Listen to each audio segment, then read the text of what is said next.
É isso aí, cara. Um comentário importante que está faltando são os satélites geoestacionários. Vamos falar rapidamente desses satélites, então. Professor, Pois não. lá naquele vídeo que o senhor tinha feito no fundo, se eu projetar as linhas, eu posso estabelecer uma relação entre um grau alfa em uma posição com relação à área percorrida? Sim. Está falando na segunda lei de Kepler, quando eu disse que a área dividido pela área era igual ao tempo de observação dividido pelo tempo de observação? Isso. Se nós estamos falando da segunda lei de Kepler, então nós temos lá a elipse, o Sol, aí eu estou observando um planeta, demorei um certo delta T1 para observar o planeta nessas duas posições, liguei o planeta ao Sol através de segmentos de reta, se formou uma área. Quando o planeta estiver mais distante e observar o mesmo período de tempo, delta T2, que é igual ao delta T1, esta área tem que dar o mesmo valor, né? Aí tu está pensando em usar o ângulo ali, o ângulo central, para ver o quanto o cara se deslocou? Sim, é possível fazer.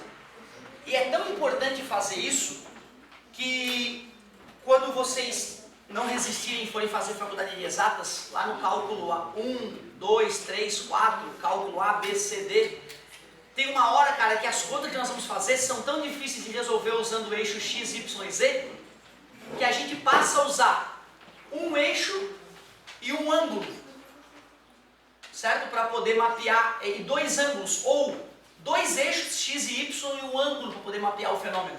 Então é muito comum a gente usar, em vez de coordenadas cartesianas, X, Y e Z, a gente usar coordenadas polares, certo?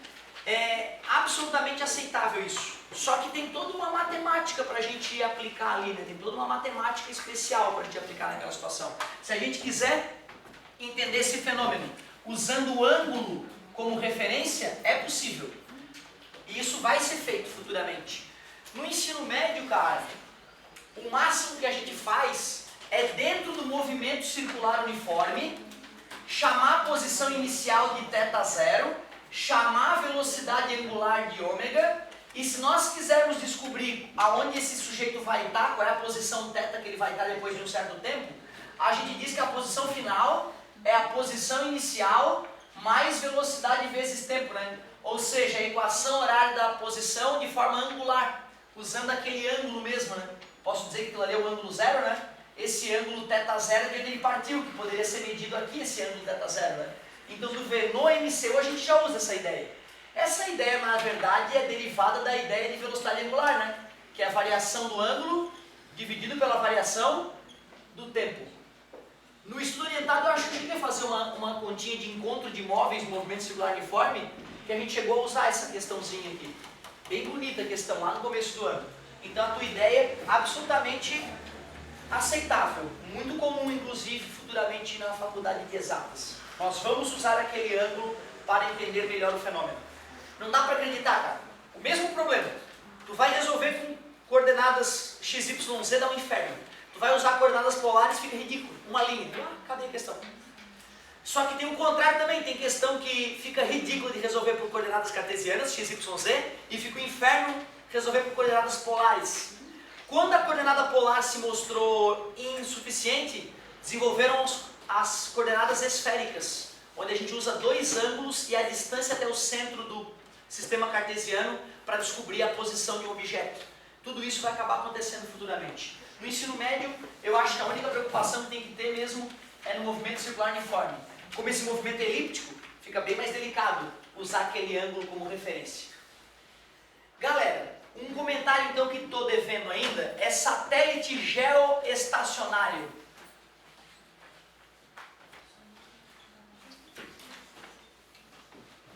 O nome é bem explicativo, né? Geoestacionário é porque ele parece estar estacionado sobre a Terra.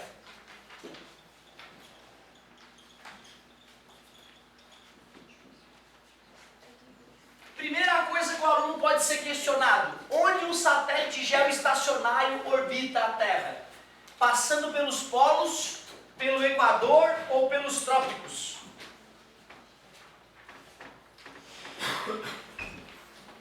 Pensa comigo, se a está rotacionando, nós temos que ver o eixo de rotação da Terra e imaginar o equador terrestre. Se um satélite orbita passando pelos polos, como é que ele vai ficar parado em torno da Terra? Se a Terra gira em torno do eixo de rotação. Para que o satélite tenha a chance de ficar parado em relação à superfície terrestre, só se ele orbitar a região do equador. Ele tem que orbitar essa região do equador terrestre. Não tem outra opção. Para que esse satélite esteja parado sempre sobre o mesmo ponto do equador terrestre, só se ele girar o mesmo ângulo que a Terra gira, né? Ou seja, o satélite e a superfície terrestre tem que ter a mesma velocidade e ângulo angular. O ômega do satélite tem que ser igual ao ômega da Terra. A mesma velocidade angular. Um sujeito morando no Equador ia perceber que no céu sobre a casa dele não tinha nenhuma estrela específica e de repente tem uma luzinha piscando. Que merda é essa luzinha piscando lá em cima, lá na PQP? No outra noite ele vai lá, tá lá a luzinha. Caramba, essa luzinha não estava ali, eu tenho certeza. Cara, uma empresa lançou um foguete e calculou exatamente qual era a altura e qual era a velocidade que essa porcaria tinha que ter para que... qual era a velocidade que esse satélite tinha que ter, no caso aqui saindo do quadro, né, considerando que a Terra esteja girando nessa posição, para que o satélite complete a volta junto com a Terra e jamais saia daquela posição. Aí justifica nós termos uma antena em nossas casas apontando para o céu, sempre para a mesma posição. A única coisa que pode estar naquela direção onde a antena está apontando é um satélite. E para aquele satélite não sair daquele lugar, já que ele tem que estar orbitando a Terra, é porque ele é geoestacionário. Então, na verdade, ele está orbitando em cima do Equador. E nós não apontamos a antena bem para cima porque nós não moramos no Equador. Nós moramos, né, longe, relativamente longe do Equador, e temos que apontar para o satélite que orbita em cima do Equador. Mas tu aponta a antena tipo como se ele fosse um ponto fixo, o satélite. Então. Sim, é um ponto fixo. Tá girando. Pois então a Terra e ele giram na mesma velocidade angular. Então, para quem está na superfície da Terra, mesmo que a pessoa não esteja no Equador, mesmo que ela esteja no polo, se ela pudesse mirar o Equador, ela olharia, olha lá o satélite flutuando em cima do Equador sempre. E para ela vai parecer parado também o satélite. Só que aí a gente tem que se perguntar, né, cara, será que não tem nada que perturbe a posição desse satélite depois que ele foi colocado lá? E tem. Quando o Sol, por exemplo, bate no satélite, ele empurra o satélite para trás. A luz, quando bate na nossa pele, gera pressão na pele. A física moderna vem nos mostrar isso. Caramba, como é que eu vou fazer o satélite ficar paradinho, já que o Sol empurra ele para um lado, já que pode ter lixo espacial ou algum objeto que o atinja? Como é que eu vou regular caso ele saia da posição imperfeita dele? Quem já fez apontamento, ou quem já viu fazer apontamento de TV via satélite, percebe, cara, que uma mudança de 1 milímetro na antena pode fazer a tua TV não funcionar. Se esse satélite se mexe lá poucos centímetros, imagina quantos usuários de TV via satélite vão ficar sem a TV. Imagina o prejuízo para uma empresa que vai ter que devolver um dia de assinatura para todos os seus assinantes. Para resolver isso, as empresas que lançam satélites sabem que o satélite tem que ser levado para o espaço com uma carga de gás. Tem tubos com gás lá dentro. Então, se o satélite sai da posição dele por algum motivo, por exemplo, vento solar, a luz solar bate nele e joga ele para o lado. O dono do satélite vai estar percebendo através de GPS, né, que o satélite sai da posição, vai perceber que o satélite não está mais sendo recebido com boa comunicação da Terra e vai usar esse gás propelente dentro do satélite para jogar gás no sentido oposto e fazer o satélite voltar à posição normal. Isso ocorre diariamente com todos os satélites. Deu uma giradinha no nosso satélite, joga gás, volta para o lugar normal. Cara, tu vê que mágica que está acontecendo agora em volta da Terra para comunicação via satélite funcionar, para cada TV via satélite funcionar, para a internet via satélite funcionar. Detalhe, e depois de 20 anos, será que vai ter gás ainda para o satélite continuar? Então, mais ou menos, a gente calcula uns 20 anos de gás para o satélite ficar operando. E no final da vida útil, quando os sensores da pressão do gás lá acusarem que eu tenho pouco gás propelente, eu tenho que guardar a última jateada de gás para tirar o satélite da órbita terrestre, ir lá e fazer o satélite ir para longe da Terra, orbitar numa órbita reservada para lixo espacial. Olha que coisa fina que tem que ser para lançar um satélite. Não é só lançar, né, cara? Tem que cuidar dele lá, para que ele não gere um prejuízo bilionário. Um satélite desse quebrou, vazou o gás, não consegui reposicionar ele, virou lixo espacial. Cara, minha empresa que alugava satélite não vai mais poder alugar. Vão parar de pingar milhões por mês na conta da empresa. Isso vai quebrar a empresa, certo? E pode gerar problemas graves no mundo, né? Bonita essa ideia. Então agora tu já sabe que o satélite geoestacionário está estacionado em relação à Terra, sabe que ele orbita o Equador, sabe que o satélite tem que ter uma carga de gás útil para poder continuar funcionando pelo menos durante 20 anos e tem que guardar um pouquinho de gás para no final da vida útil levar ele para uma região onde não vai atrapalhar outros satélites. Só falta calcular que velocidade esse satélite vai ter que ter numa certa altura. Eu tenho uma certa altura, o raio da Terra a gente já conhece, é Rzão. Eu tenho uma certa altura da órbita. Como é que eu calculo qual é a velocidade que esse satélite vai ter que ter? Qual é a velocidade angular da Terra de rotação? Velocidade angular é ângulo com o passar do tempo. Que ângulo que a Terra gira em 24 horas?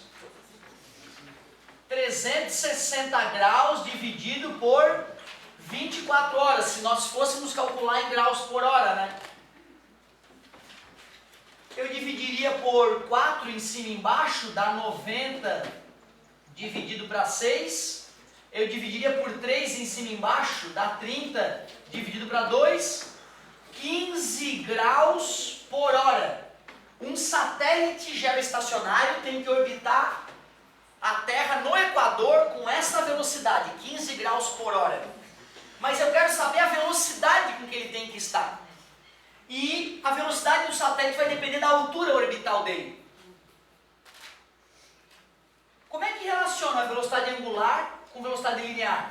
Velocidade linear é 2πr sobre o período. E velocidade angular, o que é uma volta em radianos? 2π, né? Olha a fórmula da velocidade angular e da velocidade linear. Qual é a relação entre elas? O raio. Se eu pegar a velocidade angular e multiplicar pelo raio, eu obtenho a velocidade linear. A velocidade angular do satélite eu já sei, tem que ser 15 graus por hora. 15 graus por hora. Qual é o raio do planeta Terra? Alguém lembra? 6.500 quilômetros, cara. Uma bolinha de terra razoável. 6.500 quilômetros. Alguém lembra qual é uma altura razoável para um satélite orbitar a Terra? 200 quilômetros clássico. 300 quilômetros, ok. Professor, 5.000 quilômetros existe. Existe satélite a 5.000 quilômetros da Terra orbitando a Terra. Satélites de órbitas enormes. Ou seja, nós temos uma gama muito confortável de alturas para calcular. Eu acho que 500 é típico também. Só para ficar bonitinho. Já que o satélite está orbitando a Terra a 500 km de altura da superfície e o raio da Terra é aproximadamente 6.500 km, qual é o raio da curva que o satélite está executando? 7.000 km. 7.000 km.